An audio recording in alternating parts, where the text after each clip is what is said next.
আজকে পর যাই হোক না কেন, একটা তো সম্পর্ক ছিলই, সেই জায়গা থেকে অধিকার বলতে পারেন বা একটা আস্থার জায়গা থেকে আমি চেয়েছি, বাট নট দ্যাট আমার ছেলের খাবারের খরচ কিন্তু আমি চাইনি, ওটা আমার একটা প্রয়োজন ছিল। তো সেইখানে প্লাস করে দিয়ে, এটা আজ থেকে 1.5 বছর আগের কথা, করে দিয়ে সে চুপচাপ, এবং কাছের তারা সাংবাদিক যারা আছে তাদের সবাইকে বা কাছের লোকদেরকে সবাইকে সে গণহারে বলে যাচ্ছে ছেলের খরচটা আমি দিই। হোয়াট ডু মিন ছেলের খরচ? 1 টাকাও দেয় না।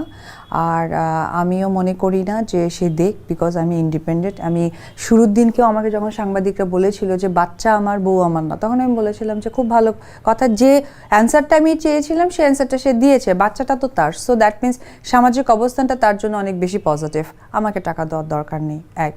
আর 2 নম্বর কথা, বাচ্চাকে সে দেখেও না, বাচ্চাকে দেখার ট্রাইও করে না। বাট এই সমস্ত নিউজ পোর্টালে বলে অপু দেখতে দেয় না। যদি অপু দেখতে নাই দেয়, তাহলে এ পর্যন্ত আমার তার বাসাতে আমি আমার ছেলেকে 1000 বার পাঠিয়েছি আমার কাজের লোক দিয়ে, আমার গাড়ির ফুয়েল খরচা করে, এবং আমি সকালে দিয়ে তাকে রাতে নিয়ে যেতাম। এমন একটা দিন হয়েছে, আমি একটা দিনের কথা আপনাকে শেয়ার করি। একদিন আমাকে বলল একটা সাংবাদিক যে সে বাচ্চা দেখার জন্য মরিয়া হয়ে গেছে, সে পুরো ক্রেজি। তা আমারও সফট কর্নার হলো যে আচ্ছা ঠিক আছে। আমি সবসময় একটা কথা বলে আসছি, আজকেও বলছি, ডিভোর্স হয় স্বামী স্ত্রীর মধ্যে, সন্তান বাবা বা মা সন্তানের মধ্যে হয় না। তো আমার কাছে ডিভোর্সটা শুধুমাত্র তার আমার মধ্যে, বাচ্চার আমার না, যার জন্য আমি SMS এর মাধ্যমে হোক বা পরিচিত লোকজনের মাধ্যমে হোক আমি ছেলেকে পাঠাতাম যে ওর বাবার ফিলটা যেন বুঝতে না পারে।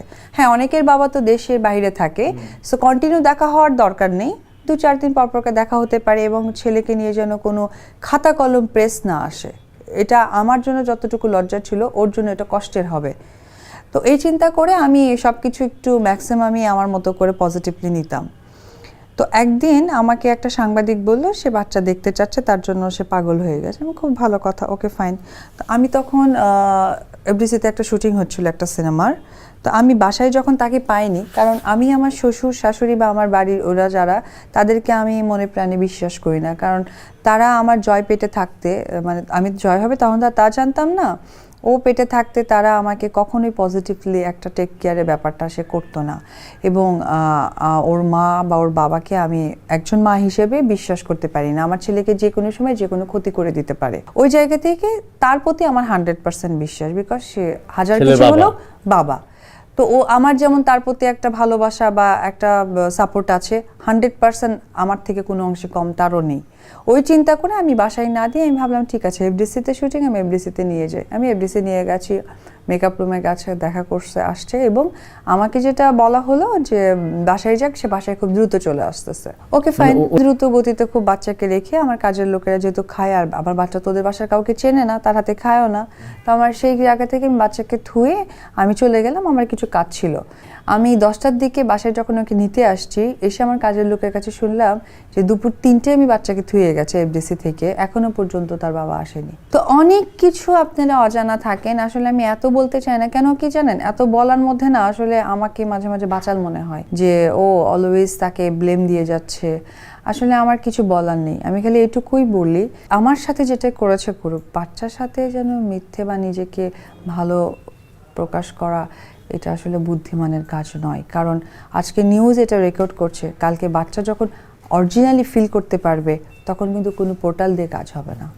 একটা কথা হচ্ছে যে যখন একটা সম্পর্কের মধ্যে মানে সম্মানটা চলে যায়, সম্পর্কের অপর নামে সম্মানবোধটা চলে যায়, তখন সে সম্পর্কে আমার মনে হয় যে কন্টিনিউ করাটা একদমই উচিত না। তো সেই জায়গা থেকে যেটাই আমরা করেছি আমার দৃষ্টিতে খুবই পজিটিভ কাজ হয়েছে। আর সেকেন্ড ইস্যু হচ্ছে যে যোগাযোগের মাধ্যমটা যে মাঝে মাঝে সাংবাদিক, কারণ সে জানে সাংবাদিকদের সাথে আমি কথা বলি বা বলেই যাব, বা তাদের কথা হয়তো বা আমি কখনো নাও করতে পারবো না, কারণ সাংবাদিকরা অসম্ভব ভালো মানুষ, তারা বরাবরই আমাকে সব দিক থেকে সাপোর্ট করেছে, এবং তারা না থাকলেও হয়তো বা এই পৃথিবীর মানুষ আমাকে সাপোর্ট করতে পারতো না।